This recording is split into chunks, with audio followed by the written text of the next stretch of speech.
everybody? Welcome back to another episode of the Viall Files Ask Nick edition. Hope you're all doing lovely. That was an ass, Nick. What?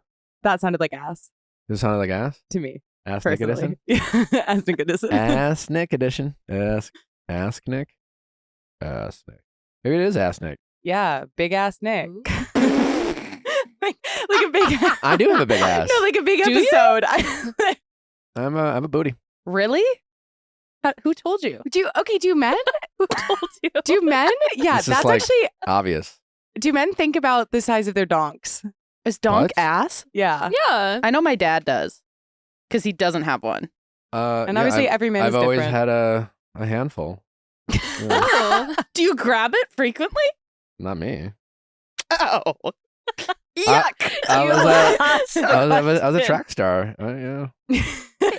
He's a runner. He's a track star. I think every guy thinks about it, like to a degree. Would you describe yourself as having an ass, Derek?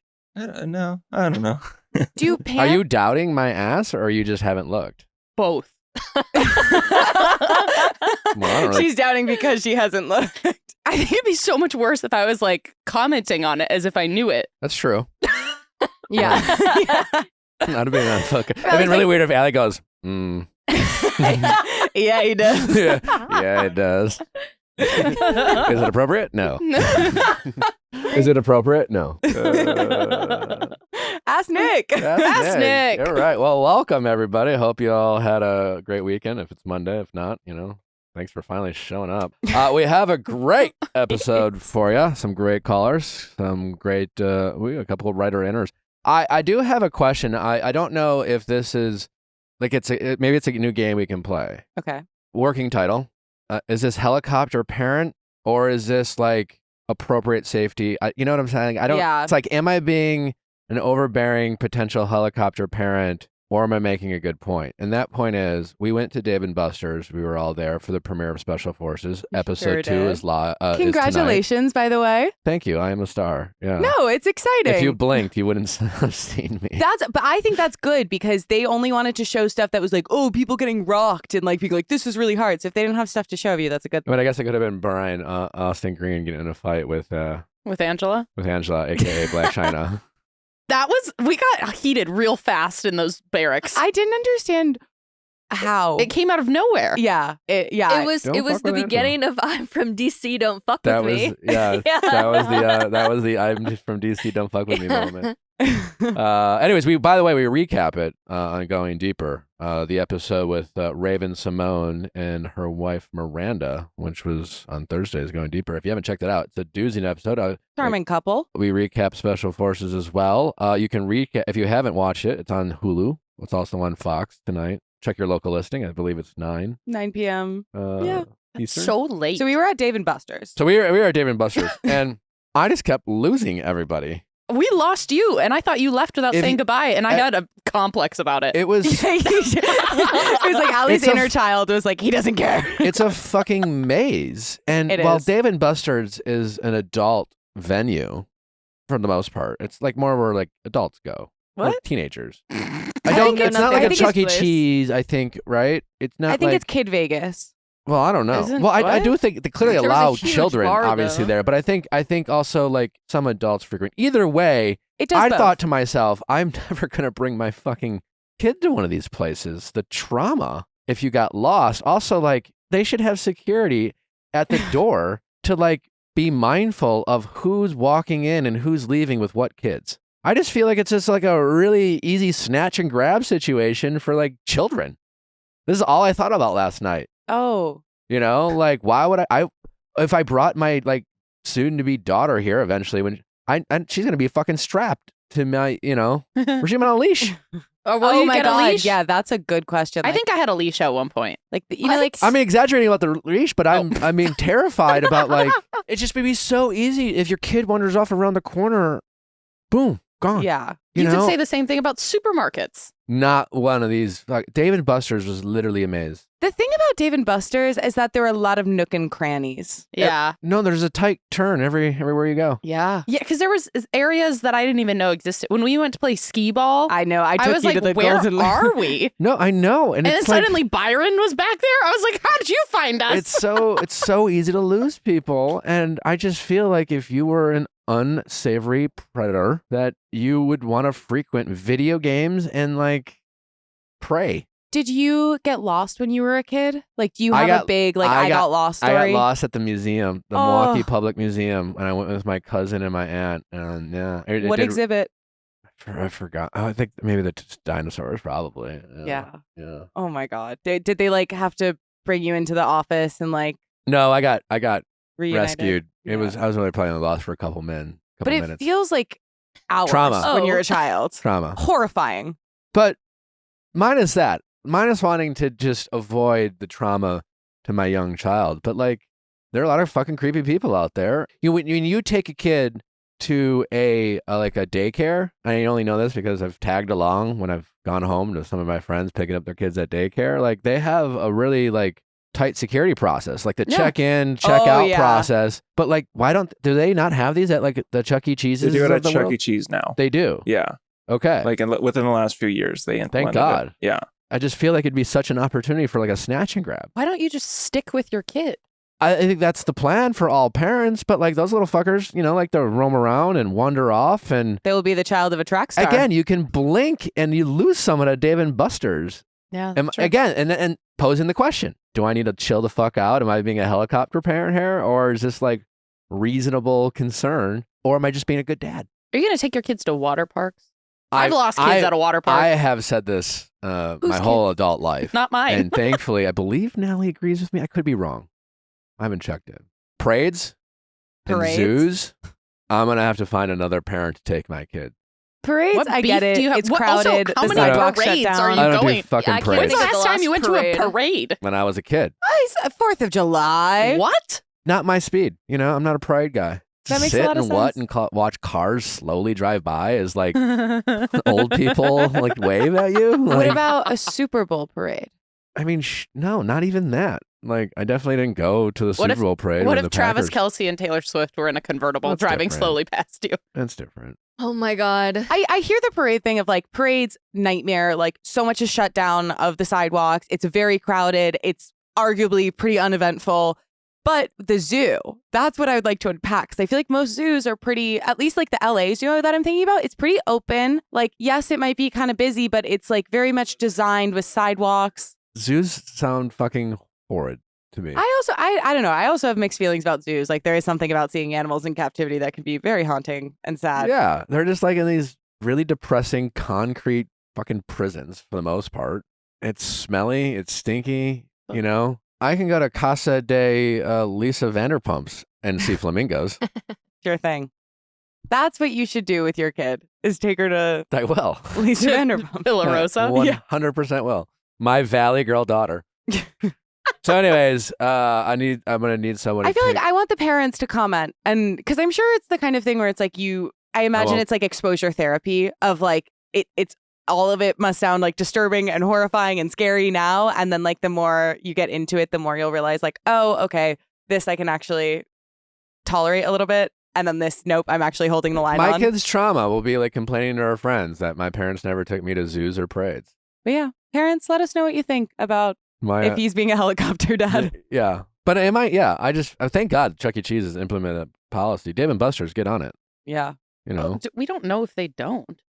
On We haven't been there in the day. well, if you don't do it, Yeah. All right, what do I have for writer enters? Okay, so we have 2 writer inners, and they're both seeking help on crafting a text. Ooh. So, bit of an active situation. We have an active situation.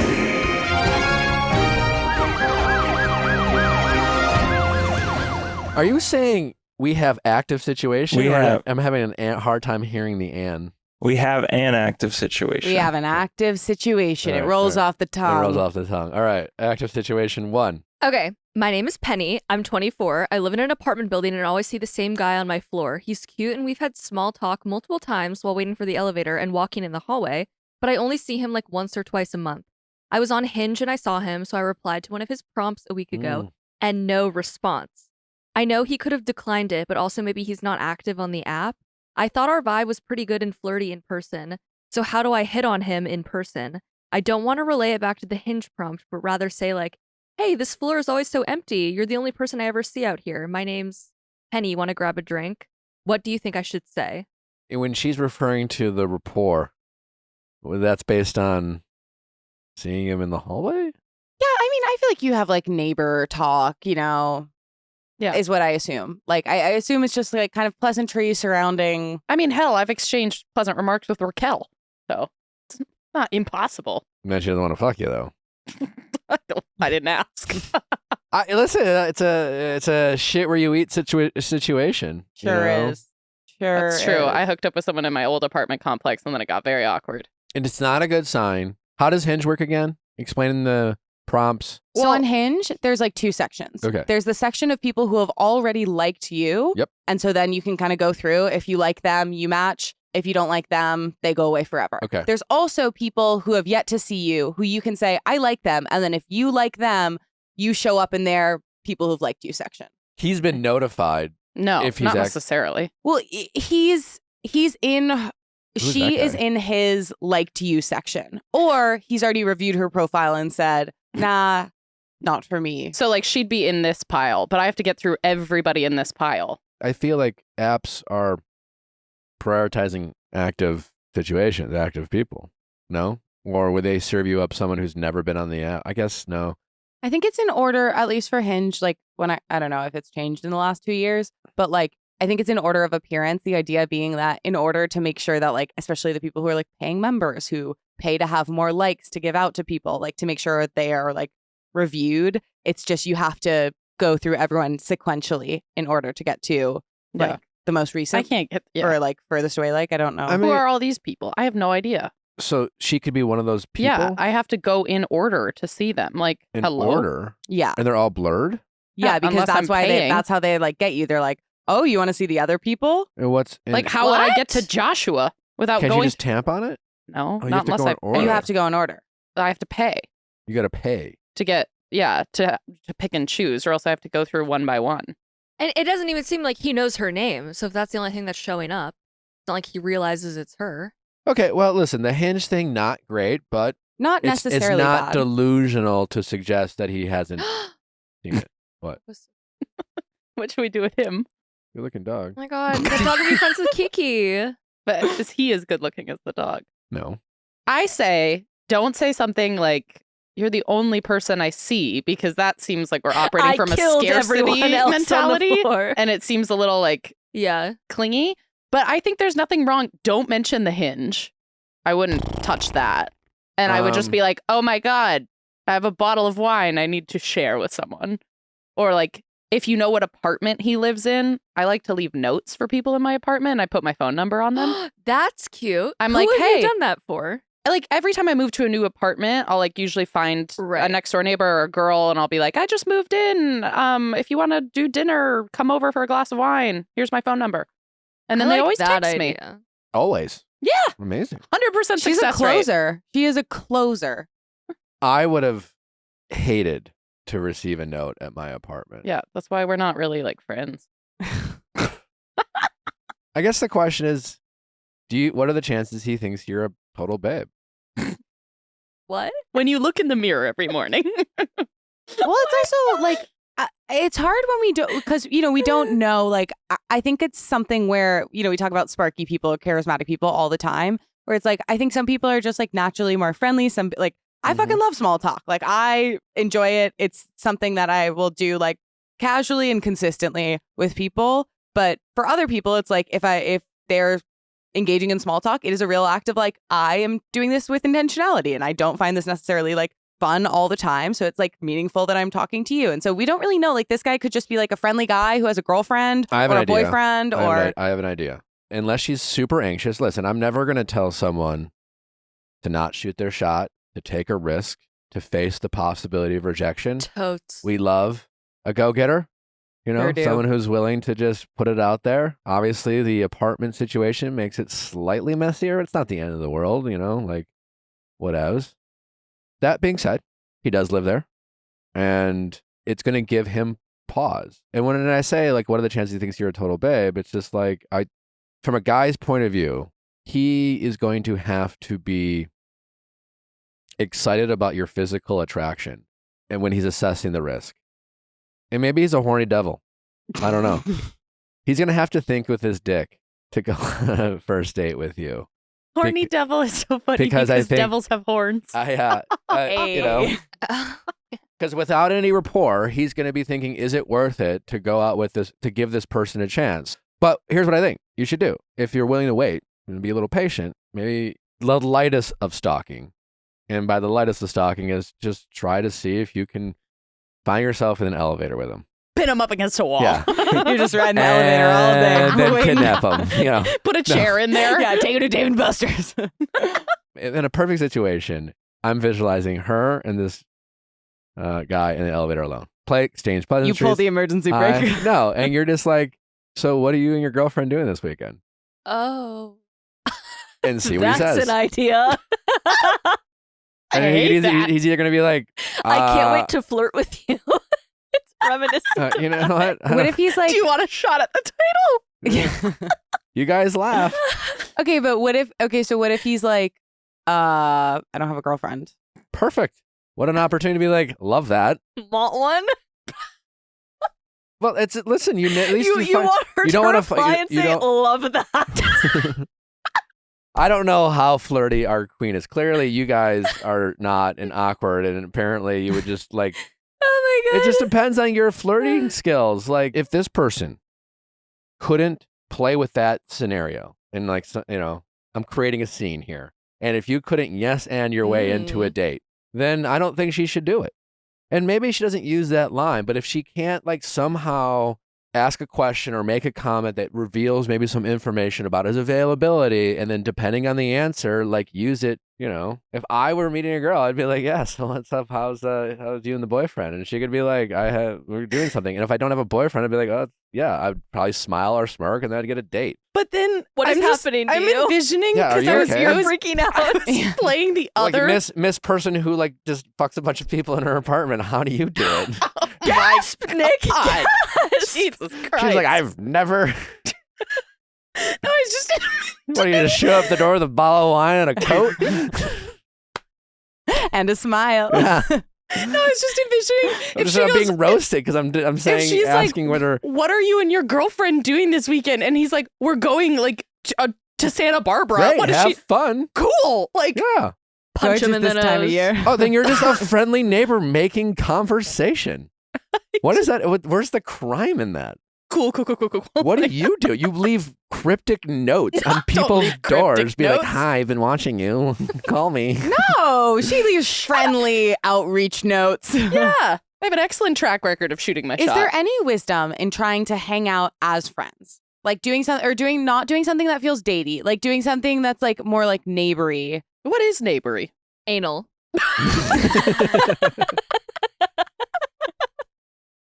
So you just look at the grocery bag. Is that butt cream? So I think our advice is go up naked.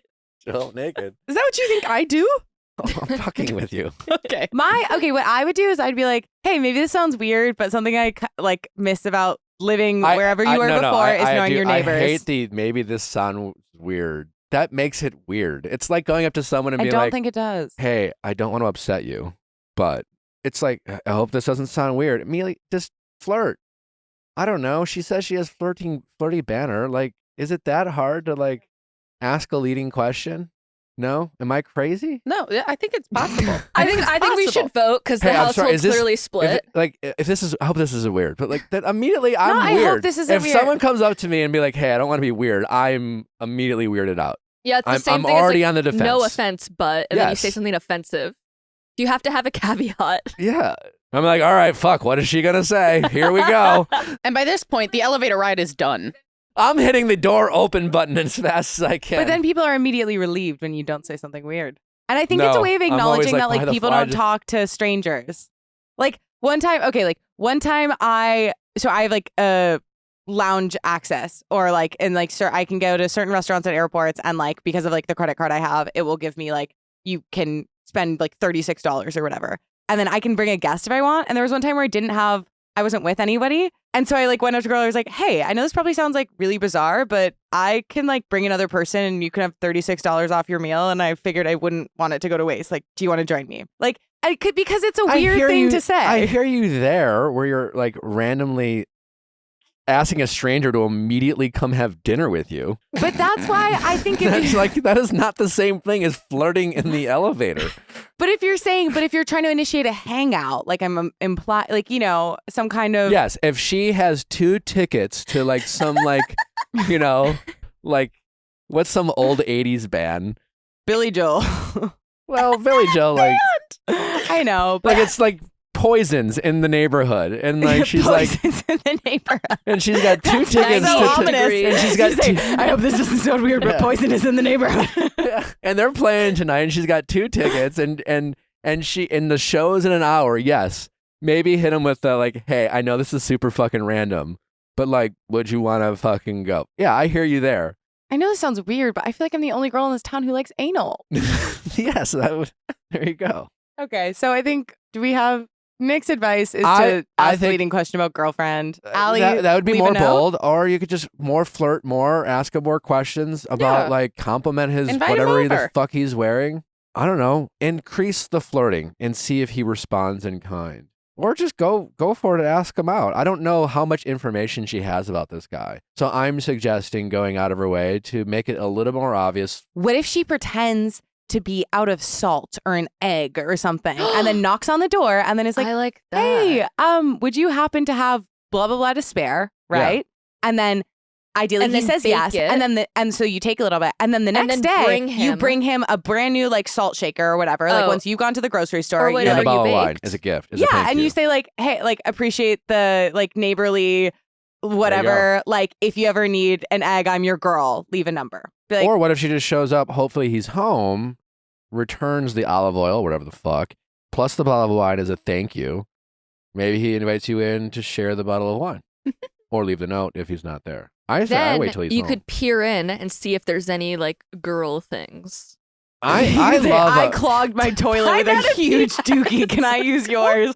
You go in, you rifle through the drawers, you see if there are tampons, you see if there's makeup Is remover. there a headboard? Are there more than one pillow on the bed? Are the sheets navy? Thank you so much for writing in. We've Yeah. given you I no really feel solutions. I think the egg thing or salt is brilliant. I It's think not that's bad. It's not effective. bad. We Yeah. gave like 20 suggestions. Yeah. to Yeah, be take fair. what you And we got a want. little Yeah. silly in Yeah. between, Yeah. but there was good stuff. Hopefully, I do think some random fucking note with what sounds like a little bit of rapport is a bit of a risk. Unless I'm a you're risk unless taker. you're Allie. I'm a closer. That's awesome. I'm not. I'm We not don't a know. And we closer. hope Penny's a closer, but we don't know. If you want to be so bold, I think ask him if he has ask him about the girlfriend. It's a great line because it reveals so much without totally giving yourself away. And even if they assume that you asked for reasons that you are, that's fine. But like it's different than being like, "Hey, do you want to go out? Sorry, I have a girlfriend." Mm. Ugh. Oh well, you know, Your response, ooh, ugh, ew. hate that. All right, well, Let us know. sorry for being helpful. I don't think we were unhelpful. Yeah. We have a great Yeah. week lined up for y'all. The one and only Amy Kaufman from the LA Times returns because it's a busy, busy, busy, busy day tomorrow. We are talking Love is Blind. We are talking Golden Bachelor. We are talking Bachelor in Paradise and who knows what else. Amy being an expert in all of the above, plus us. It'll be a jam-packed day, so please join us. And then on Thursday's episode of Going Deeper, ooh, it's going to be a good one. A big surprise for you all. Stay tuned. You're going to love it. We also had an update episode that dropped this past Friday. It's on Classic. Everybody can consume you. it and enjoy it. Everyone. So check it out. And if you love that update, because I know you do, because I know y'all listen to those updates, be sure to check out Viall Files Plus. There's 13, 14 additional update episodes. available behind Viall Files Plus. Plus, we got Vanderpump recap episodes. We got Pop Extra available to you and more, so be sure to check that out. Don't forget to send in those questions at asknick@theviallfiles.com for all things Ask Nick, texting office hours, mediation. You know the drill. All right. We're going. Question time with Nick. Let's ask Nick your sexy questions. How's it going? Good. How are you? Good. What's your name? My name's Kelly. Hi, Kelly. How can we help? The man that I want to marry never wants to get married. Okay. The man you want to marry, are you in a relationship with him or? Yes. Okay. Well, that's a good. How long have you been together? 11 years. 11 years. Okay. Some quick math. So since you were 18. Yes. Okay. Where are you from? Originally from England, but I live in Canada. Okay. How long have you known he doesn't want to get married? I would say probably the last 3 years he's been kind of bringing up his kind of reservations about it. Like sometimes he'll say, I do, but not right now. And then he'll change his mind and say he doesn't understand the point of marriage. So he tends to kind of change his mind. Okay. Let's set aside marriage for a second. How do you, how's the relationship? It's good. We're really happy. We get along so well. All we do is laugh when we're together. We have the same sense of humor. You know, he talks about kids, which is a good sign. So yeah, we're really happy. 11 years is a long time. Have you been together the whole time? Have you broken up at all? Did you guys have a break ever? So we did break up back in 2019 for about 3 months. Okay. What happened? That was when we first moved in together. And I guess we maybe kind of had some issues living together. We weren't really working through them very well.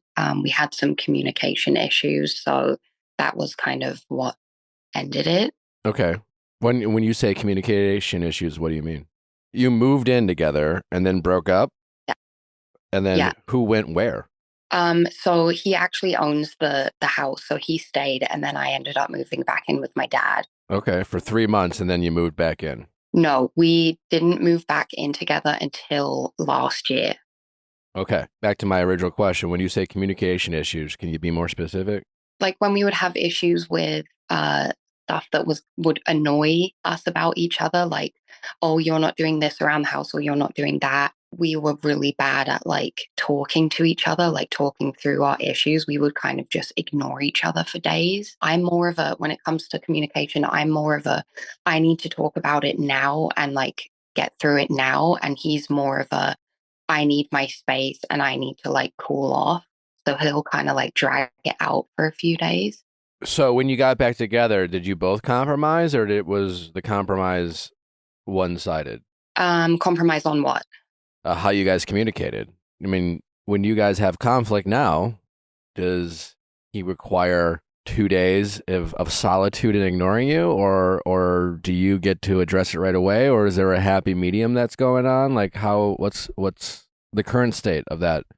I think when we got back together, it was definitely like the same things were going on. But I would say in like the last 6 months, like our communication has been so good. Like we kind of like talk things through right away and just get it over right away. And I think it's because we both know that we don't want to fight and we hate fighting with each other because we really are like best friends. So yeah, it's gotten a lot better.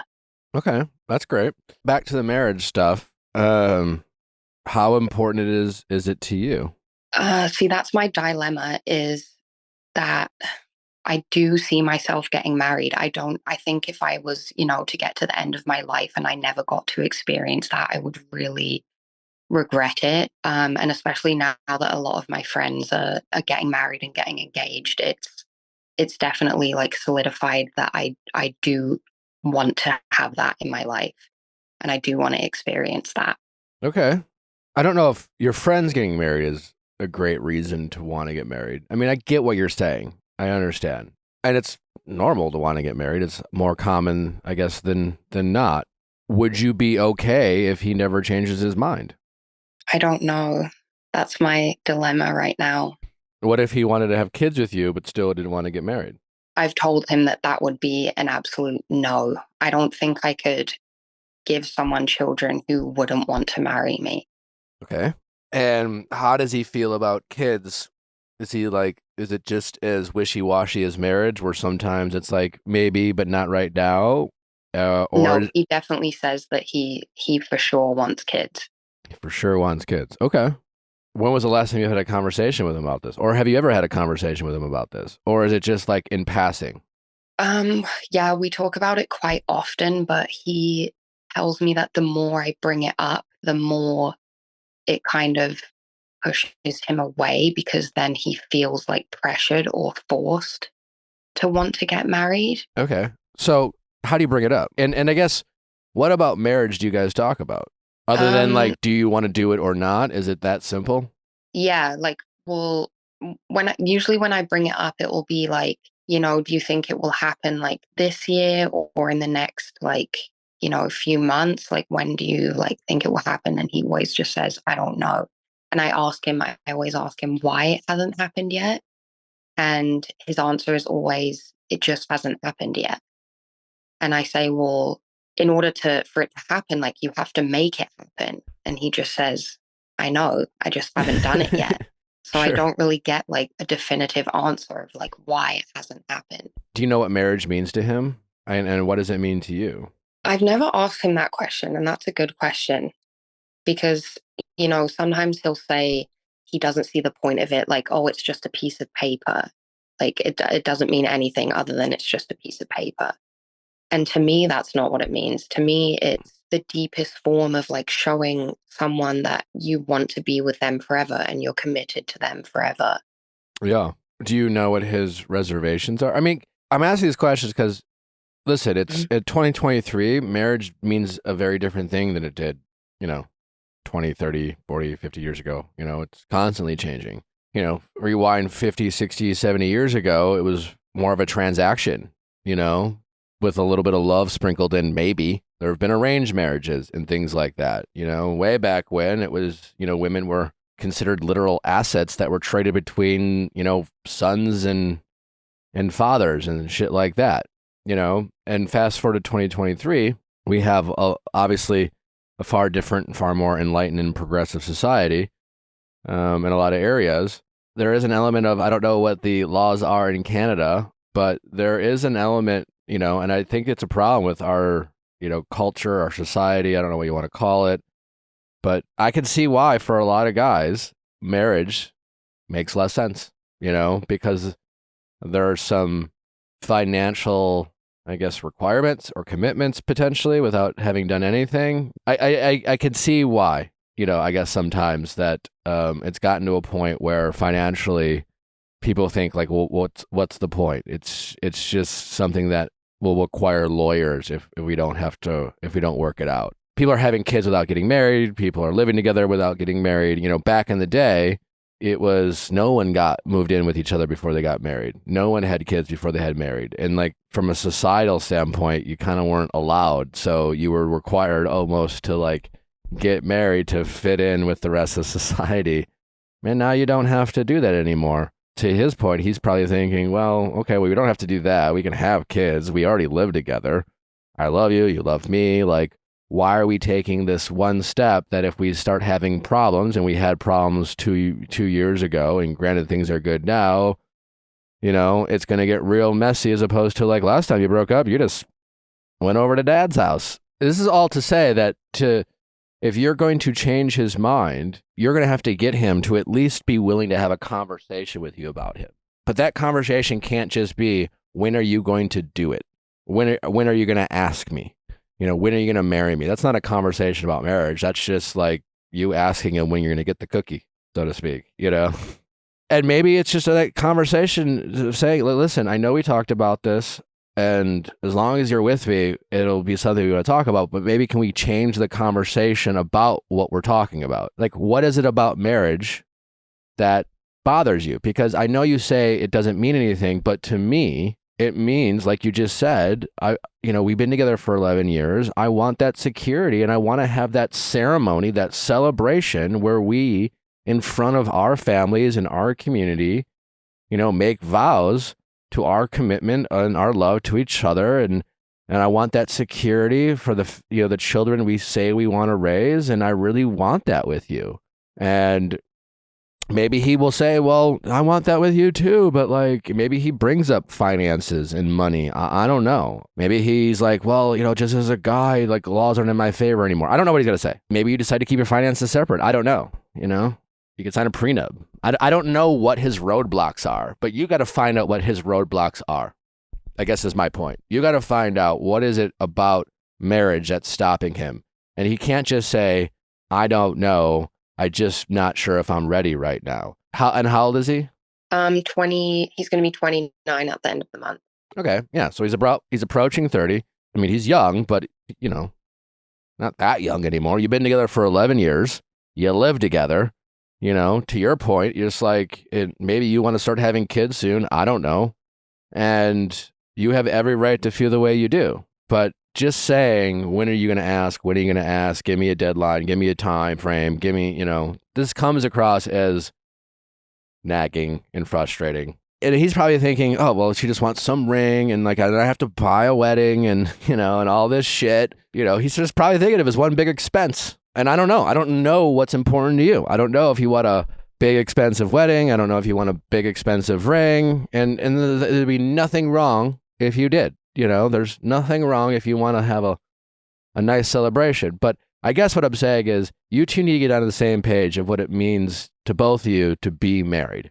And then you need to find some compromises, around that. Because he might say, well, to me, all marriage is me having to spend a shit ton of money on a ring and a shit ton of money on a wedding. And I'd rather invest that in our kids or in a home for us, yada, yada. And those are valid things anyone could say. But then you could say, all right, well, again, what's important to me is the ceremony, the commitment. We don't need to spend a ton of money on a ring or a wedding to do either of those. You could have a beautiful wedding in the backyard picnic on a nice spring, fall, summer day with your 30 or 40 closest friends and serve hot dogs. You could if you wanted to. That sounds lovely. Yeah. I love hot dogs. Let's do that. And it could be really inexpensive and it could be really beautiful and you could get everything you wanted out of a marriage, and you could sign a prenup and you could say, all right, well, I want to be married, but if things don't work out, let's make it easy on each other. You could do a lot of that stuff. Now that can make it unromantic. It's never fun to talk about breaking up while you're talking about getting married, but those are conversations that couples have to have from time to time. But all to say, again, you need to get on the same page of what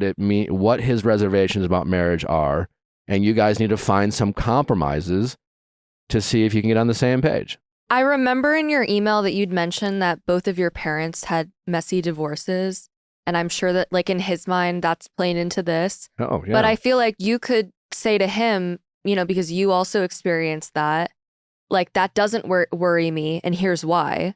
I know that it worries you, but here are all the reasons why that doesn't worry me because we're different because, I don't know what the reasons are, but I think that could be a really helpful conversation for you two to have as well, because you do share that, but obviously like you have very different feelings about that. Also, if he plans on having kids with you, if you break up, it's going to get messy, Yeah.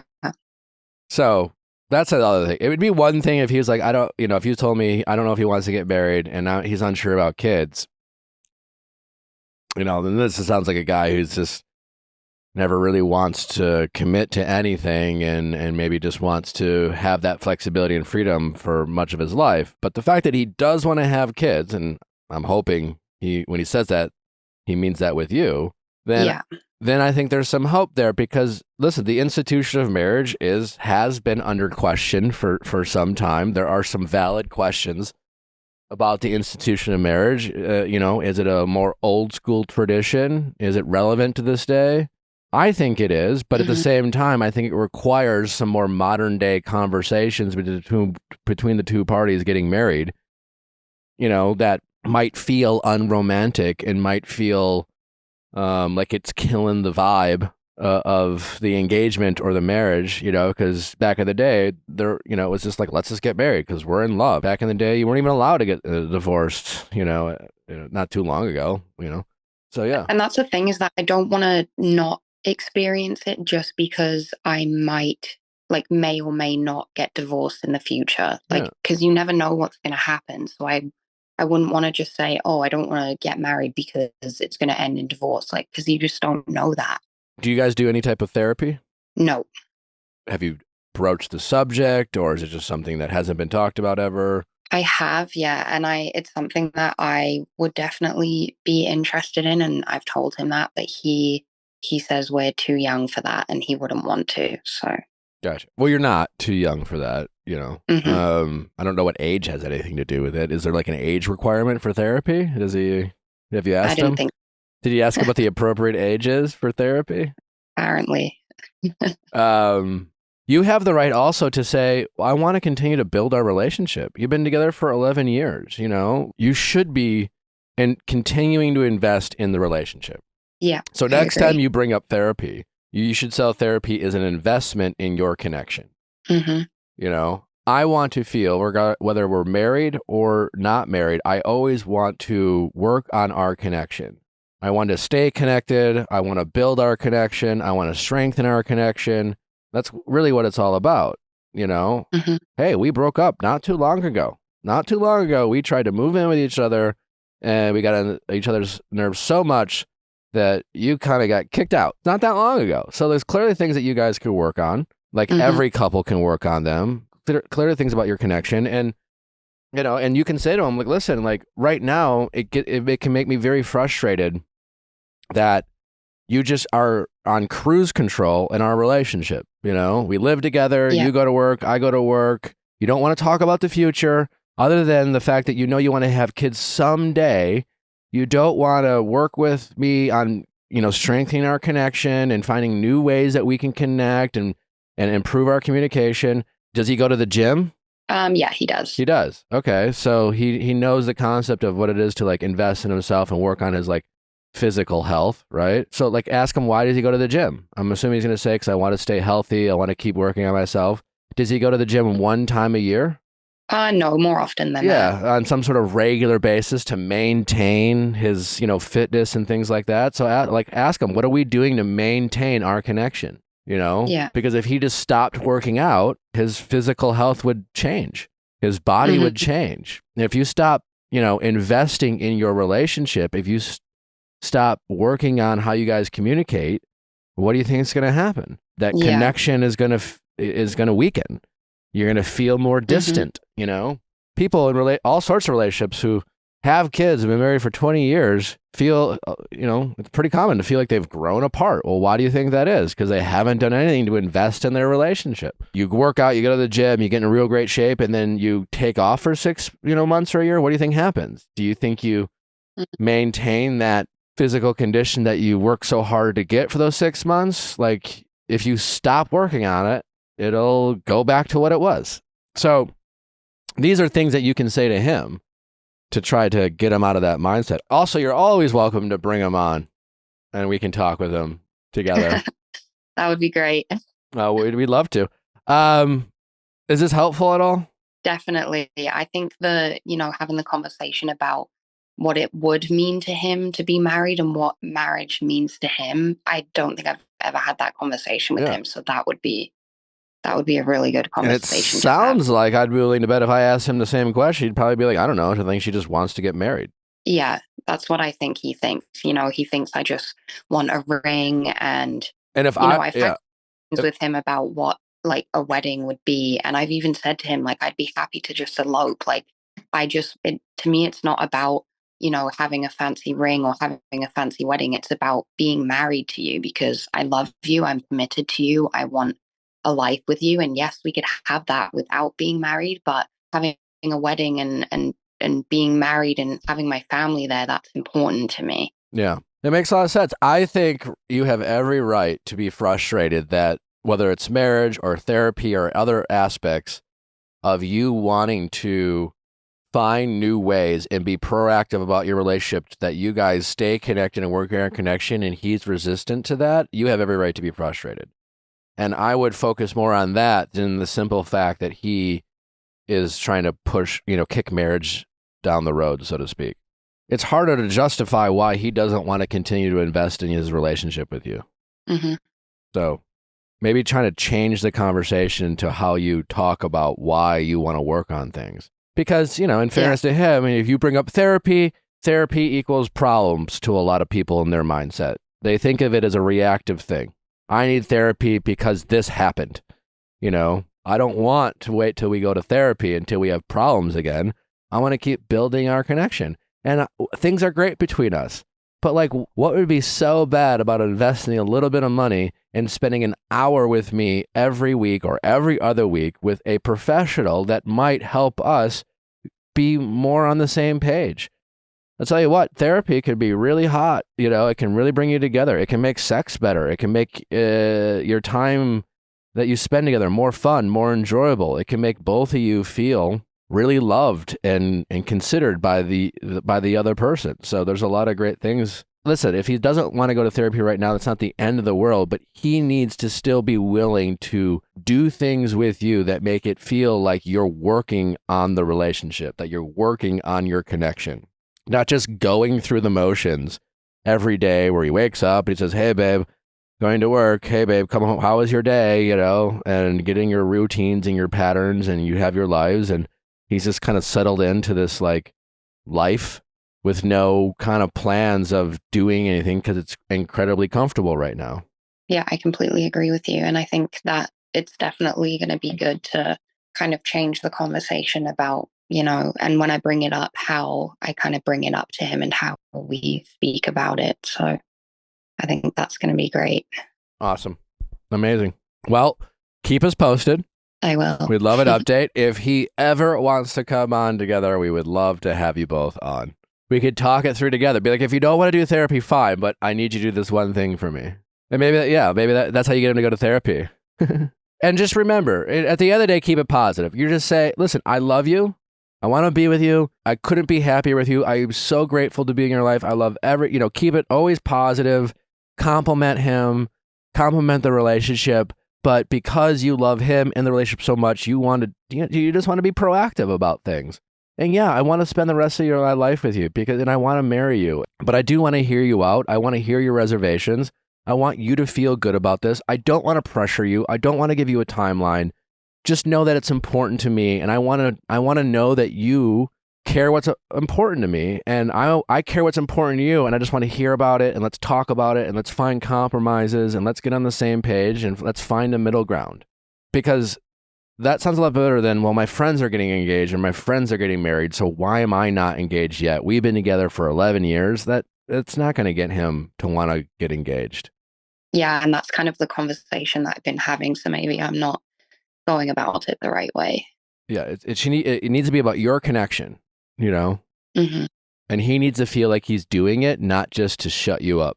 He's voiced the fact that, he doesn't want to do it just because he doesn't want me to walk away or just because I want to do it. Like, it has to be, he wants to do it in his own time when it feels good for him, when it feels natural to him. And that makes sense. But he does need to be proactive about how he plans on getting there, Mm-hmm. And that's where you can hold him accountable. And so focus on the next 6 months, stop focusing about marriage and focus on your connection, and expect him to participate, and you two focusing on strengthening and growing your connection. Yeah, that sounds good. All right. Mm-hmm. All right. Keep us posted. Good luck. I will. Thanks, All right. Nick. Thanks for calling. Thank you. All right. Bye-bye. Are you cooking? Good looking? Because if you are, Caraway has got you covered with the best pots and pans and bakeware that you could possibly find. There's so many things that make Caraway pots and pans amazing. Number one, toxic free. They are made without toxic materials like PFAs, PTFEs, PFOAs, and other hard to pronounce chemicals. They look great. They're easy to cook on. They're slick, easy to clean. I have 2 Caraway sets of my own. We love cooking on them every night, every morning, every day. Super easy to clean. They just look good. They come in an array of colors. I have a green set. I have a gray set. They're great for everything. I mean, I use my Dutch oven to make eggs. Because I'm so obsessed with it. That's not what it's meant for. They're baking stuff. If you're a baker, if you like cooking cookies and cinnamon rolls and things like that, really any baking, Caraway has wonderful cookware. Over 50,000 people have raved about Caraway's kitchen set, in addition to myself. Mine being the most important addition, but there's 50 other thousand people also who love it as well. It's truly exceptional. I've been cooking with Caraway for 3 years now. Been a 3-year Caraway customer and running. And you should be too. It's truly excellent. You'll love it. And the most important is it's toxic free. Visit carawayhome.com/VIALL and take advantage of this limited time offer for 10% off your next purchase. This deal is exclusive for our listeners, so visit carawayhome.com/VIALL and use code VIALL at checkout. Caraway, non-toxic cookware made modern. Oh, have a problem with sending emails that people might just like take the wrong way? Or maybe you're just not good at punctuation. Maybe you're dyslexic like myself. Do you have a habit of sending text messages or emails or just things that people go, huh? What were they trying to say? Well, Grammarly is there to help you become more efficient. You're a busy person. You're on the go. Let Grammarly help you sound smarter and be more efficient at work.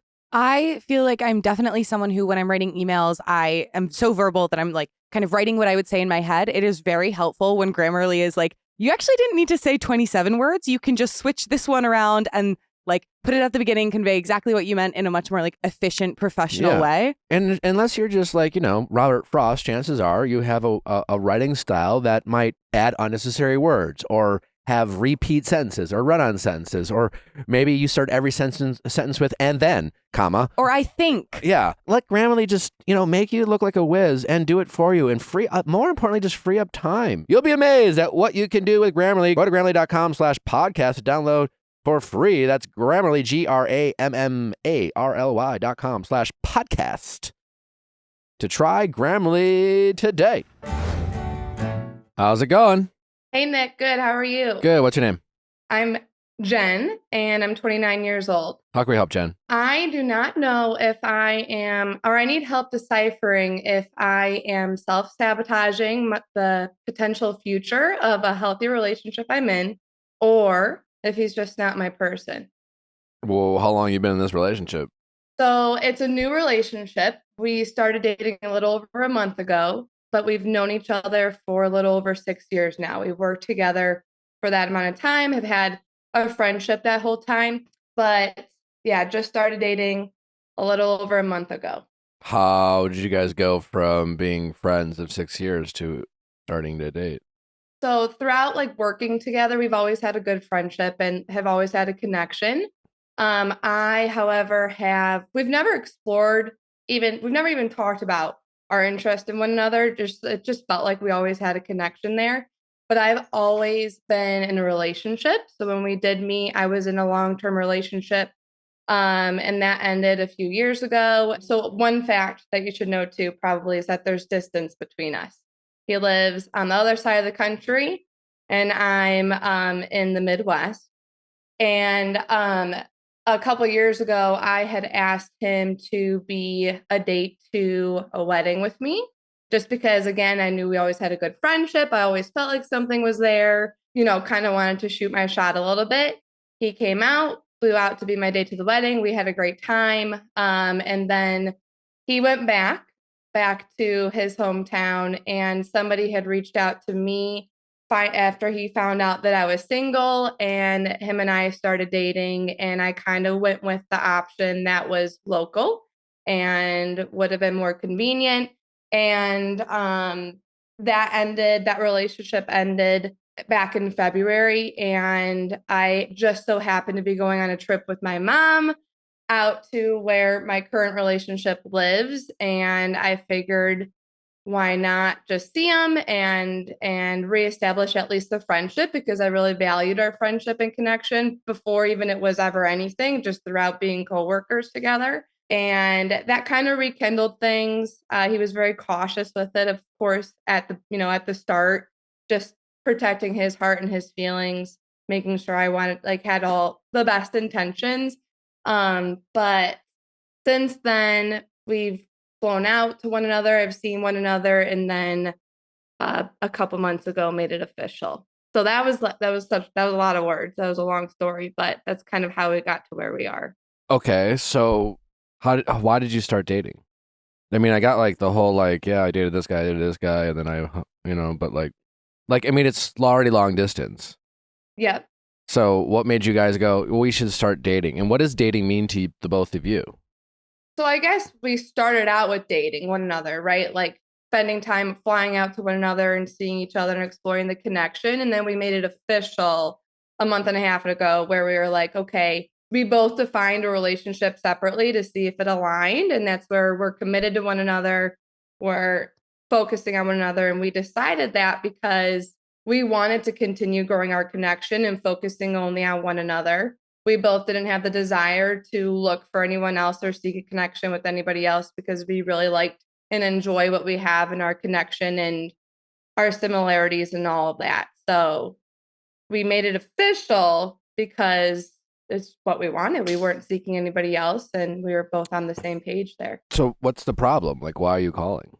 So I'm calling because I have something in me that feels unsure and uneasy. There's a difference between unsure and uneasy. You're like, unsure, it's just like, well, I've been only dating a guy for a month. So, like, of course, I'm unsure. True. Unsure, I'm assuming when you mean unsure, like, unsure if this is, like, a forever person. Uneasy, I don't know, what do you mean by uneasy? Uneasy sounds like the situation makes you uncomfortable. Like, there's a, but which is it more Right. uneasy or more unsure? Definitely unsure. Okay. Not uneasy. I'm not uncomfortable at all. In fact, okay. I'm the most comfortable with him I've been with anybody. Well, what do you want to be sure about after a month of dating someone? That's a good question. I think I'm fast forwarding in my brain and wanting to be sure that I don't want to make a mistake again and spend too long with somebody again and them not be the right person. Well, I mean, I don't know what to tell you other than tough luck kind of thing. How old are you again? 29. Yeah, and I don't know what 29 feels like for you. I don't know if you have any thoughts or feelings about 30 being around the corner, and I can appreciate feeling anxious and hoping to meet someone. I totally relate to the feeling of knowing what it's like to invest in relationships that don't work out. But unfortunately, there's nothing we can do about it. You don't want to make the mistake of trying to fast forward, building a relationship with someone just because you want assurances and guarantees that a relationship is going to work out. Yeah. So definitely. That makes sense. Despite that, I mean, is it just that makes you unsure? Hey, I'm 29. I've had some past relationships that didn't work out. Do I really want to invest in this guy? Because what if it doesn't work out and then I'll be 32 or whatever it is, and if you don't break up? Or is there something about him or the relationship that, is making you feel uncomfortable? I wouldn't say there's anything about the relationship that's making me feel uncomfortable at all. I would say that this feels so shallow and surface level of me. So, like, I feel like there are some really baby icks. What are they? So, like, one of them, for example, is if we're driving or if I'm driving or if I grab his hand and hold his hand in my lap, and then I take my hand away to, like, do something with my hand, whether it's put both hands on the wheel or grab something in the car. He'll, like, slyly take his hand away instead of keeping it on my leg and let it, like, dangle not confidently, like, just, like, by my seatbelt. It's like this lack of confidence and, like, physical touch, I guess, like, so I think that's something that just bugs me a little bit. You want him to grab you, so to speak. Want him to grab me. Yeah. Have you told him that though? Like, have you even like jokingly said, "Hey, bring that back"? Keep that there. I haven't, and that's definitely something I could do. I let it just be like in my head. I'm like, why are you just dangling your hand there? Just keep it on my leg. He's not a mind reader. He's only been dating you for a month. And keep in mind, you have most of your relationship that you have with this guy is as friends. Yeah, and I don't know him as personality or you or whatever, but I can guess, just imagine that it would make sense if two friends early in dating, are a little more reserved or, not sure, like maybe those lines between friendship and lovers, is blurred a little bit or confusing. I don't know, but it wouldn't be that crazy for him to, still not sure how assertive you want him to be. Yeah. Again, definitely. maybe like, your love language sounds like maybe there's some physical touch in there. I don't know. And maybe you haven't talked about that yet. But to Allie's point, there's nothing wrong with being like, I love it when you touch me. I love it when you do this. I love it when you do that. Like, keep doing this. This Yeah. makes me feel good. Doesn't do you much good to get frustrated or call something an ick about a guy when he doesn't know what it is you want. Think something too that could be playing a role in that, and me communicating stuff like that would make it a ton easier, is he hasn't been in a relationship before. He's dated around, but he hasn't been with anybody officially in a committed relationship. So I feel like this is new territory for him. And Is this his so first me relationship? communicating things, it's his first relationship. How old is he? 34. And by first relationship, like, is he a virgin? No, not a virgin. Okay, so nope. has He's he been- definitely dated around. So he's been a fuckboy kind of thing, do you think? I've asked him about why, because he's so great. I'm like, why have you not been with anybody, like, in a committed relationship? And he puts it as, like, if you were to ask his friends and family, it would be that he's too picky. He knows what he's looking for. He's got this list, and he's not going to pursue anybody, seriously if they don't meet that list. But he did admit to there being a couple times where he could have communicated earlier on that he knew this person wasn't for him, and had some fun with that person, and same vice versa of that person. They do end up communicating with one another that they're not ultimately feeling each other, but it's more, I don't want to call him a fuck boy just because I don't think he's not the type of person, from what I know of him, to mess with people's hearts like that. Well, I don't think, it's semantics, but I don't mean it like that, but I just mean he's been around dating Sure. Yeah. and not Yeah. committing and having sex. Yes. And why do you think you're different? Have you asked him that? What's different about me in our relationship that made you want to, be in your first relationship? I haven't. I've thought about the question, but I haven't actually asked him that. I Seems like should. great- What you say you're picky, you've got this list. What is that list? I should. Well, I don't think you should need to ask. like convince him that he's making a wrong decision or something like that about you, but I think it would be a fair question to be like, hey, it's your first relationship. Like, I'm just curious, like, what made you want to be in a relationship with me? Do you guys Yeah. communicate feelings? We do. And what do you guys communicate? What do you know about him and how he feels about you? It's actually funny you say that. I dropped him off at the airport the other day, and he mentioned love ya. And it was in the stream though of like, thank you for everything you did for me while I was here. I'm so grateful. You're my favorite person. I care so much about you. I love our time together, and I love you. Like, it kind of rolled out like that. And so That's I ended up something. needing to Yeah. clarify, was that I love you, or was that just I love you as a person kind of thing, or like in a term of endearment? And we ended up getting on the same page of, at least right now, it's a term of endearment, which I was like, okay, I get that, and love you too. I love you as a person too, but let's refrain from using that word until we're ready to use it. What was the other ick other than him not touching you enough? It's all a lack of confidence in terms of intimacy. This is all, oh my God.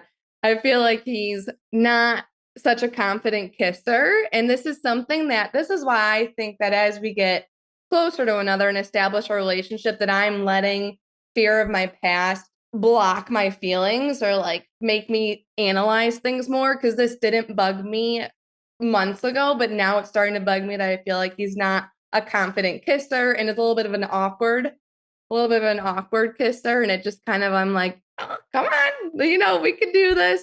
But I'm getting the impression that you're like sitting back and waiting for him to do all these things, and all while you're like analyzing his behavior.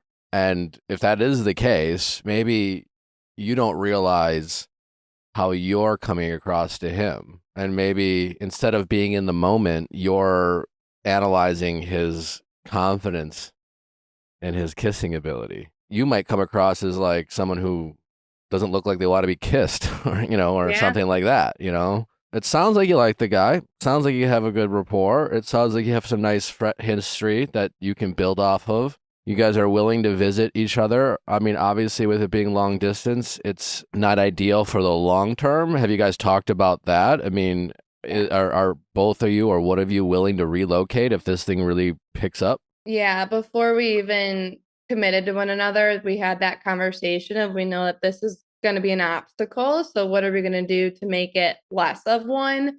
And we both committed to always having it scheduled when one another coming out to each other and that there's an end in sight. So we said by 1 year mark at the latest, we will at least have a decision of who's moving where. And we both vocalized that we're both willing to move.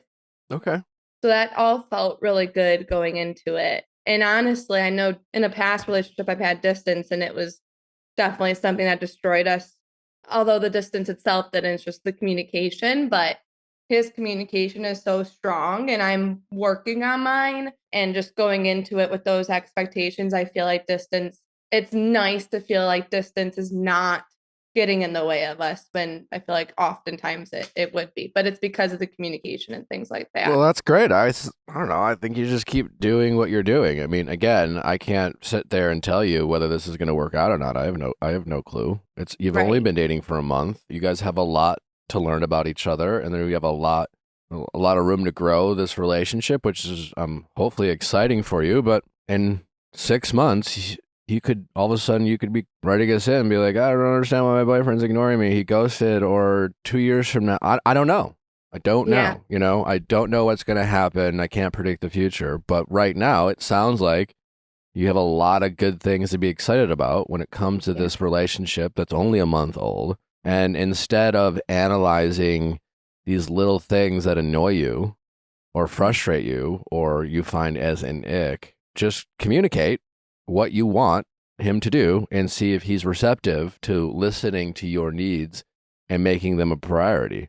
Because if he's willing to do that, I think that would be a pretty great thing rather than someone who just accidentally touches you the way you want by guessing, you know? Yeah, definitely. Yeah, I feel like too, communicating that's so important. And I'm letting myself like overanalyze the whole situation. It's like, oh, you didn't notice these things before, but granted, you're gonna notice some nuances that you don't like over time. Nobody's perfect. But I'm like in my head, I'm telling myself or wondering to myself, that is it because you have a guard up from past relationships and you're fearful of repeating history and all of that, that now you're fixating on, you're searching for chaos. You're trying to find something wrong when this person is finally somebody who's treating you really great. You don't want to sabotage it. Yeah, I mean, maybe. I mean, I don't Yeah. know what you're doing to sabotage it, but it sounds like you are overthinking it. It's normal. I understand why. You know, you want to be sure. And also, like, take it slow. I know it's like you want to find out fast if this is someone you should commit to. You know, you guys have committed to each other, so, and that's a great thing. You know, other people these days, you know, it's like, well, let's just see and, you know, let's not necessarily commit. And for a period of time, that can make sense, but other people can get frustrated. So the fact that you guys committed to each other, you know, I just keep moving forward. But if you want to slow it down, you can. If you want to move it faster, you can. I mean, the fact that you guys have long distance can be a great thing early in a relationship. You know, it does make you guys have to communicate more because you can't just sit in the same room, watch TV, and touch each other. You know, which can happen early in relationships, and you've been dating someone for 3 months, and then you're like, I don't really know anything about him. We've just been having sex. So you don't have to worry about that. You get to miss each other. You get to get out of play and see each other and, you know, have it feel really intense and great. And that can be a lot of fun. And eventually, yeah, you'll have to shorten the distance. But until then, just, you know, enjoy them. You're not going to be able to find out, you know, if this is your forever person anytime soon. All you can do is just keep getting to learn about him and keep trying to make it a priority for the both of you to build your connection so that you guys feel more and more comfortable with each other. And it's only been a month, and it would be it's normal for him to be unsure about everything you want him to do and everything you like and vice versa. Totally true. I think this is helping me see that I need to have a little more grace, not and patience, really patience, like grace with myself and him in terms of just our past experiences and where we're at, but also patience and letting us have the connection we have and take the time it needs and not have this expectation of knowing right now. You're not going to know right now. And I would be willing to bet that if we got off the phone and all of a sudden you didn't hear from him for 3 days and his communication changed and he became more distant, you would panic and you would start talking to your friends or write us or whatever. And you wouldn't be thinking about, do I like him if he's my person? You would be obsessed over why, I thought we had a great thing and why is his behavior changing and yada, yada, yada. And right now you maybe feel a little bit more in control and maybe you feel confident in his feelings towards you. Again, it is early. I don't know what you need to do to not psych yourself out, but just try to appreciate the moment. It's only been a month and just keep building on what you got.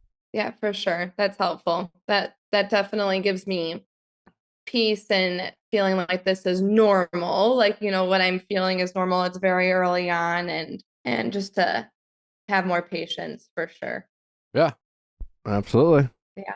All right. Cool. Well, good luck. Thanks, Nick. All right. I Well, appreciate it. keep us posted. Definitely. Will do. All right. Take care. You too. Bye, All right. guys. Bye-bye. Bye. Peloton.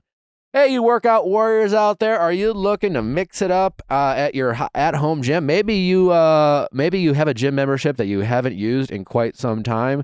Maybe you're tired of, all the time it takes to you to pack a bag, drive to the gym, get to the gym, change, do the workout. Well, you'll be amazed the type of workouts you can do from the comfort of your home with Peloton. That's right. I'm a really big fan of going to workout classes, but I've been lucky enough to do some travel recently. And so it was really hard feeling like disrupted from my regular routine at first. That's when I really started utilizing Peloton because I knew I liked their workouts. I knew there was a ton of variety. And no matter where I was, whether I was in like a tiny hotel room or whether I was in a hotel with a big old gym, I knew that I could do a Peloton workout app on the go, easy peas, no equipment required. I mean, yeah, maybe you have one of their amazing bikes or treadmills, but if you don't, no worries. They have meditation, boxing, Pilates, and so much more. So many different types of classes. You can mix it up and you can compete with friends. You can do it with friends. Especially me, it's a way to keep in touch with friends who live across the country. To Amanda's point, if you travel, it's a great, amazing workout you can do from the comfort of your hotel room. It's incredible what you can do in your living room and stay in shape and honestly, not that much time. With Peloton, you could get a workout in about a half hour before you even got to the gym. Right now, you can try it for 30 days for free. Wow, that's incredible. There's no reason not to try it. Try the Peloton app today for free for 30 days. New paid memberships only, starting at $12.99 a month after trial unless canceled. Terms apply. Article believes in delightful designs for every home. Well, I can assure you that they have making incredible furniture, and it doesn't matter what it's indoor, outdoor, bedroom, kitchen, dining. Article has it all. And if you are looking for new furniture, you gotta check out Article before you buy anything else. They are making some incredible furniture that has kind of a mid-century modern, coastal, industrial, Scandi, and bohemian designs. The best part is super affordable. They cut out the middleman. None of those silly showrooms where you go there and they're like, yeah, sorry, you can't buy this. I'm like, great, I could have looked online.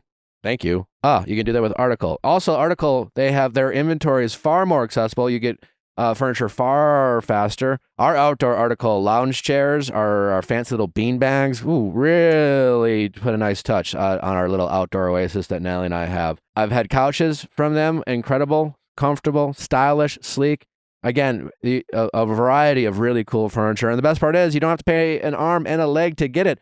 And they make the whole shopping experience wonderful and nice. Chances are you're going to absolutely love your Article furniture. And if for some reason, maybe you picked out something that's not your fave, that's fine. They make the exchange return process super painless, super easy. Article is offering our listeners $50 off your first purchase of $100 or more. To claim, visit article.com/VIALL and the discount will be automatically applied at checkout. That's article.com/VIALL for $50 off your first purchase of $100 or more. How's it going?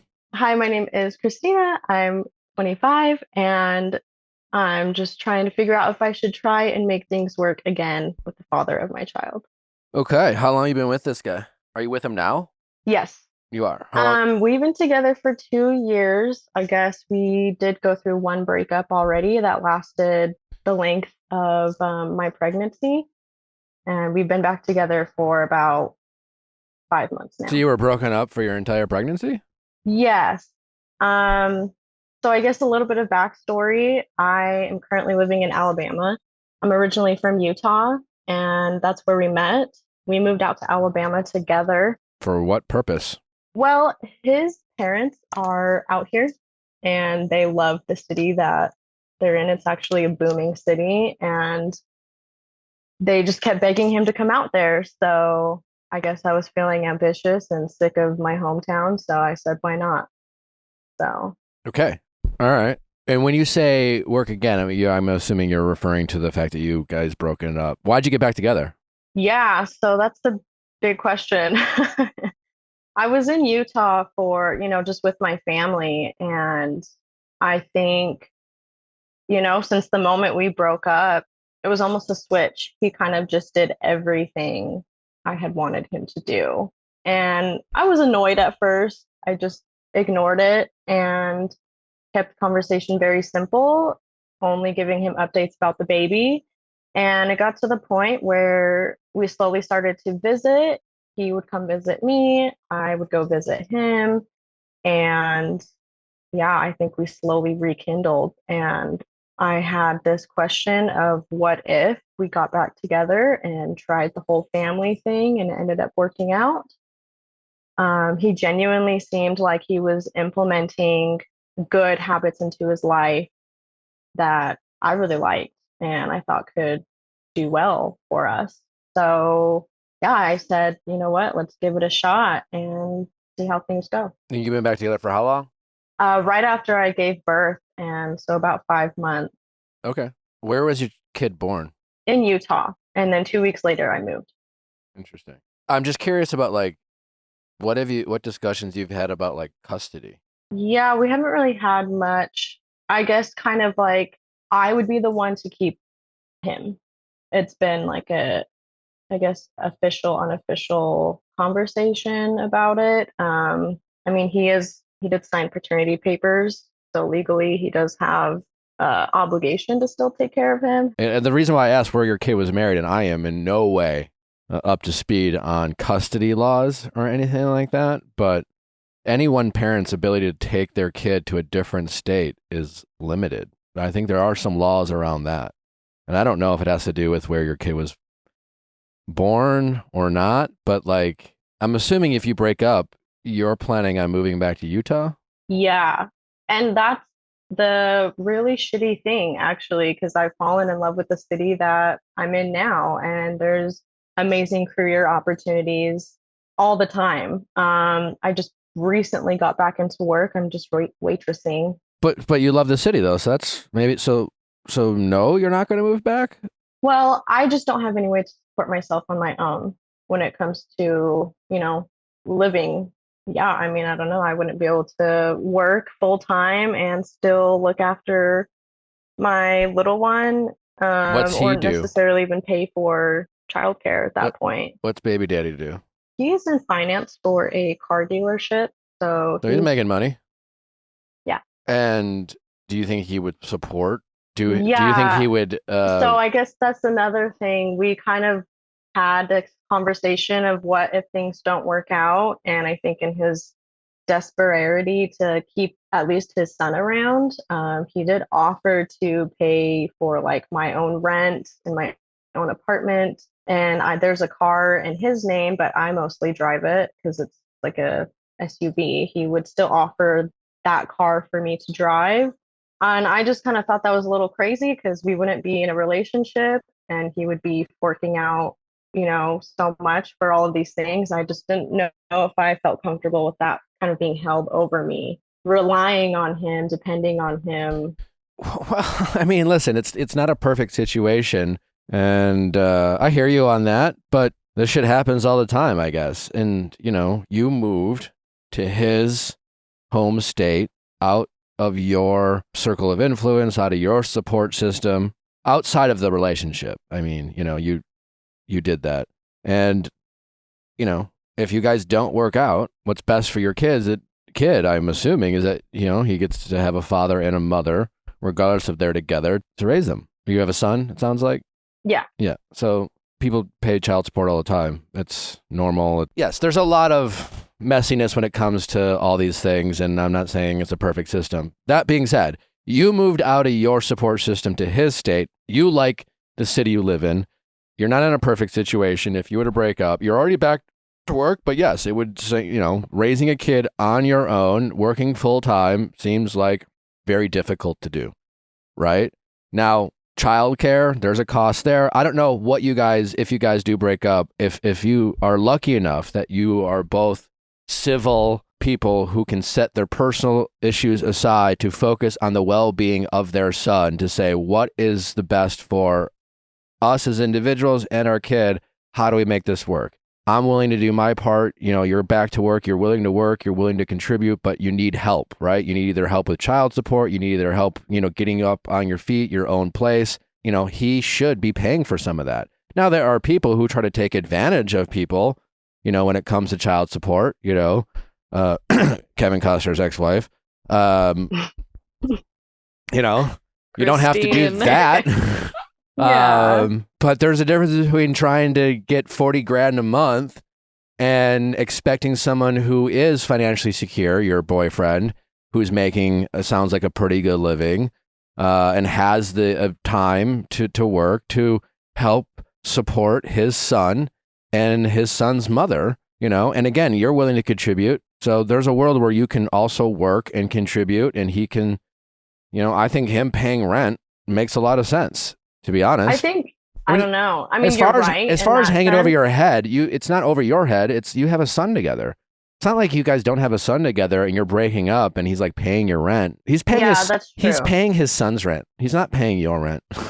That's true. That is true. The alternative is you move to Utah and you take his kid halfway across the country. It's like, all right, fine. I can't afford to be here. What do you want me to do? I'm going to move back home where my parents will let me live with them and I can go to work, and then my parents can watch over our son while I try to make some money for the two of us, and if you have a problem with that, then I don't know what to tell you.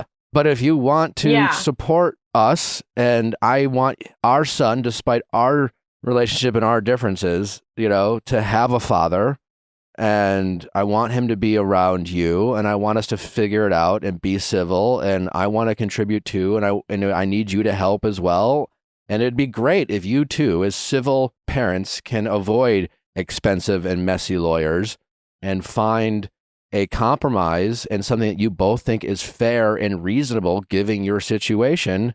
I truly hope that you guys can do that, because most people can't, because most people can't put their petty differences aside and their egos aside, and they want revenge, and, they're not willing to put their, kid first when it comes to two individuals thinking what's best for our child. And I'm guessing you both would agree what's best for your child to have their parents be in the same city, to have, some sort of shared custody, so they can, have family in their life, and you two will figure out, how you can make financial ends meet.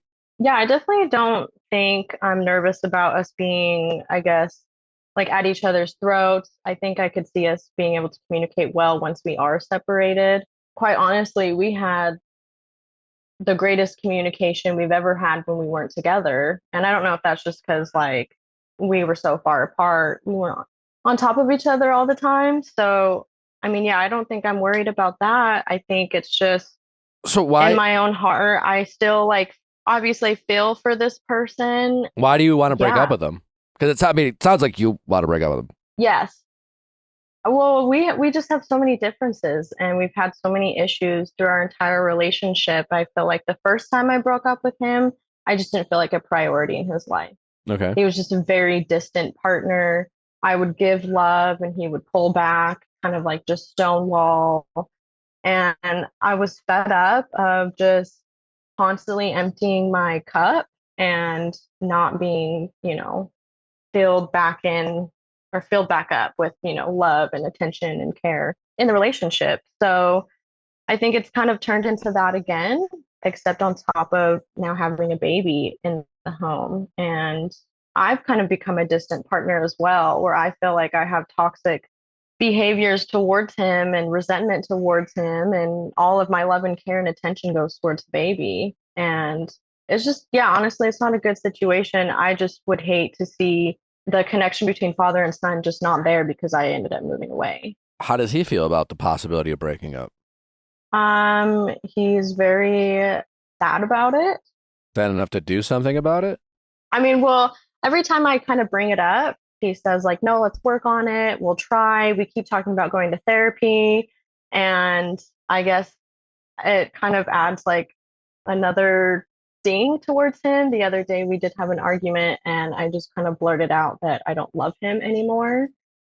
So that has kind of been something that has just really made me feel like this pit in my stomach of like, what are we even doing anymore for these past few days now?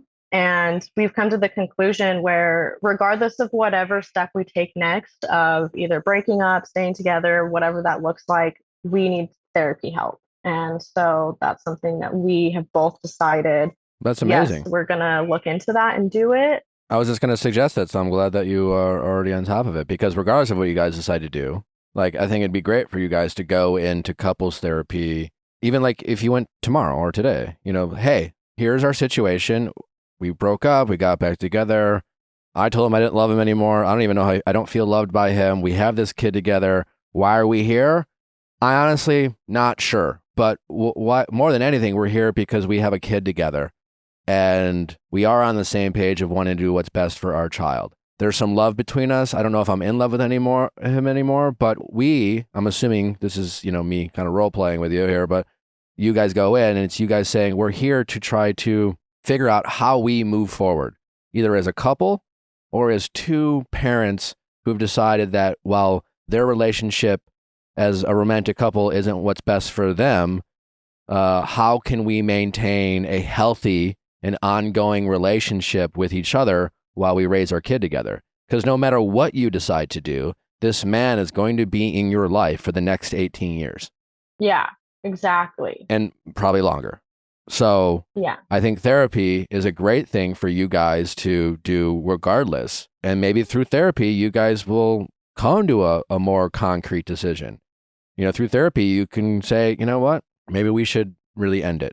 But you can even continue to go to therapy to figure out how do you guys communicate, you know, parenting styles, communicate, you know, these very sensitive conversations, because you're going to have to communicate with this man and you're going to have to work through conflict with this man for the next 18 years, regardless of what your relationship status is. And I think therapy could go a long way to help that out. Therapy is a lot less expensive than lawyers, you know? Right. So there's that. Yeah.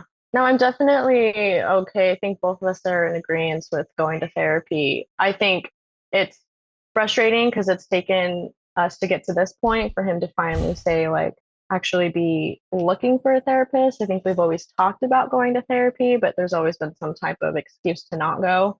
Yeah, I mean, he wouldn't be the first. How old is he? He's 29.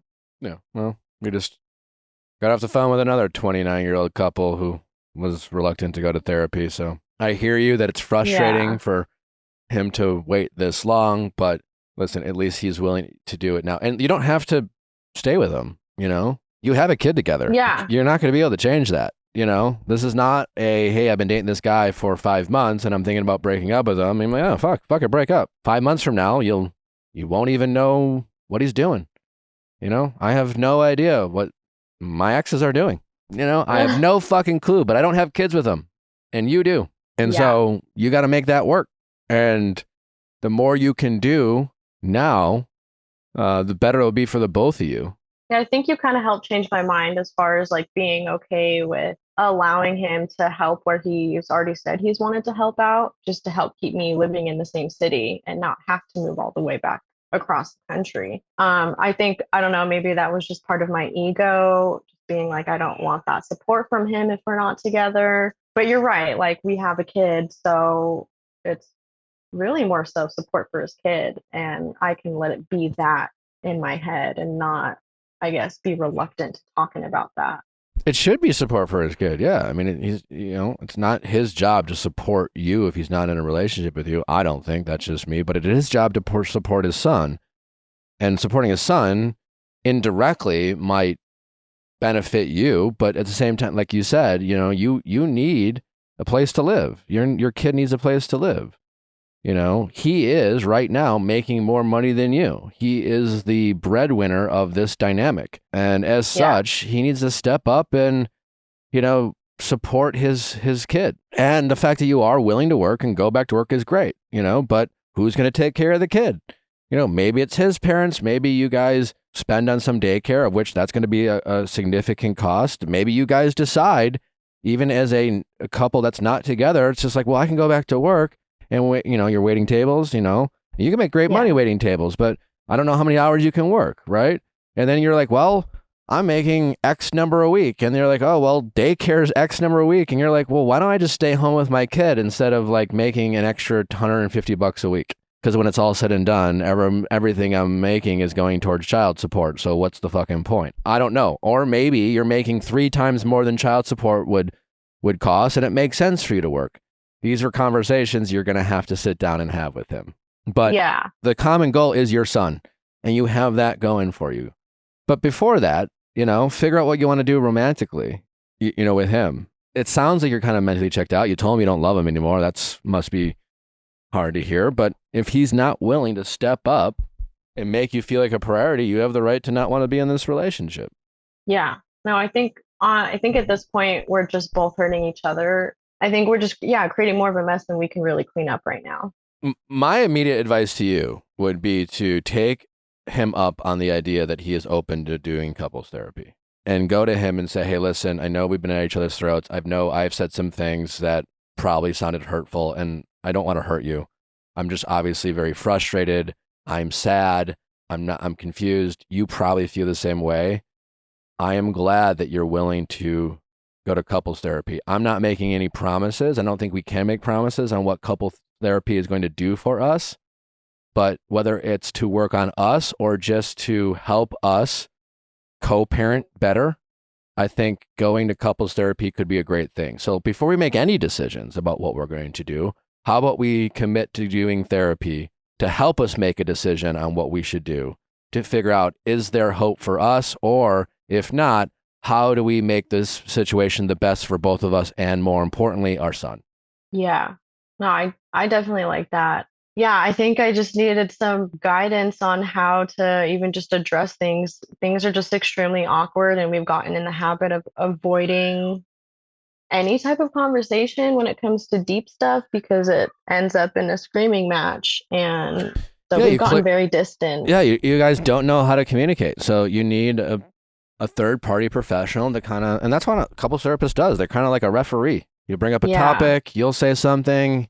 Instead of screaming at each other, that person will be there to watch the both of you, see how you're reacting to what the other person says, hold you guys accountable for listening to the other person, not raise your voices. Now, granted, you got to have to play by the rules, so to speak. But again, I think that'll help you guys get to the right decision. Because right now, everything seems so personal and reactive, and, you know, it must be confusing, and there's probably a lot of, you know, question marks and fears that you might have. You know, hey, I'm away from my family. They're in Utah, but I like the city. What am I supposed to do? It can all be very confusing. And your emotions, I would bet, are, you know, getting in the way of you guys having productive conversations. And again, that's where a therapist can help you guys, you know, make some of these important decisions together. Yeah. No, I think that's exactly what I'm going to do. I'm actually going to go see him for lunch right after this. So yeah, I think that's something I'll bring up and just kind of help like start a path, because I think right now all we knew was therapy, and yeah, I think that helps. Yeah, so sit them down and say, hey, and maybe lead with, I'm sorry if I hurt your feelings with some of the things I said. I'm very confused and frustrated right now. You must feel the same, but I'm glad we can agree that we want to do what's best for our son and maybe hopefully each other. But if you're still willing to get couples therapy, I think we should do that. And we should try to make these very important decisions that we have to make about us and our son, whether we're together or whether we're just co-parenting. I think couples therapy will really help us, you know, make some decisions that ultimately, hopefully, are best for our son. And we'll go from there. Yeah. No, I think that's a great way to sum it all up. and just do your best to not get into it with him. You know, you guys have to learn to just say, you know, let's just table this for now. Or you have to learn how to take time outs. And if you're going to get therapy, why don't you just wait till argue until you can do it in front of a therapist? I'm serious. Yeah, I though. think that's kind of where I'm at. I don't want to get too deep because it goes sideways. Well, this is a start. You know, if he ever wants to come on, we'll be happy to talk with him. Yeah, maybe I'll see once maybe I'll bring it up in therapy because I don't know. I understand. Well, keep us posted. Sorry you're going through this. It must obviously be stressful, but congratulations on your newborn baby. Obviously very exciting and a blessing in itself. But the good news is, despite what you're going through, your situation could be worse. And there sounds like there's some hope here, even if it is just his father, your current boyfriend, sounds like he's a reasonable person. And it sounds like he also wants what's best for his son. And it sounds like he's open to doing the right thing, because there's a lot of people in situations where that's not the case. So you have something to work with here. Whatever you decide to do, it sounds like there's some reasons for you to be optimistic. Yeah, I think so too. But yeah, I mean, I'll keep you guys updated. I'll see what comes out of therapy, because it really could go in a few different directions. So well, stay open-minded. You know what? You know, it's only been 5 months. Like right now, you have a 5-month-old son. It's not like if you guys break up tomorrow, you're going to be like on all the apps, you know, and dating. You know, no. Right? So you don't need to make any immediate decisions right now. You know what I'm saying? So don't wake up every day and stress yourself out, being like, I have to decide right now today what I'm going to do with this guy for the rest of my life. You don't need to do that. Right now, just focus on your son and try to figure out how to find whatever common ground you guys need to find. You know, it's like you and your boyfriend need to decide, what is your future together going to be like? Because you will have a future with this guy. You just don't know if it's as a romantic partner or just as a co-parent. And you should take some time to make that decision. You know, so don't stress yourself out feeling like you have to make it today or tomorrow or by next week. Yeah, no, that's true. I do need to not do that, because I do that. Yeah, it's not doing you any good. So yeah. I understand. It's frustrating you want to feel in love. You want to feel happy. You want to feel like the person you're spending all this time with is someone that you can build a future with, and you don't feel that right now. So I understand your frustration, but like I said, you know, the alternative is worse, just stressing yourself out for no reason. And again, you have a deadline for no reason in your head, you know? That's very true. That is true. There's no point in having a deadline if there's no reason to have it. Yeah. No, but thank you though, because I think it just kind of helped me be a little bit more open-minded to different directions that it could go, and not be so, I guess, like feel like I need to control it. Yeah. Okay. All right. Well, keep us posted. Good luck. And we'll go from there. Hey, thank you so much. All right. Take care. You too. Bye-bye. Thanks for listening. Don't forget to send in those questions at AskNick@theViallFiles.com. We're recapping Love is Blind, Golden Bachelor, and Bachelor in Paradise all tomorrow with the one and only Amy Kaufman. We'll see you then. Bye.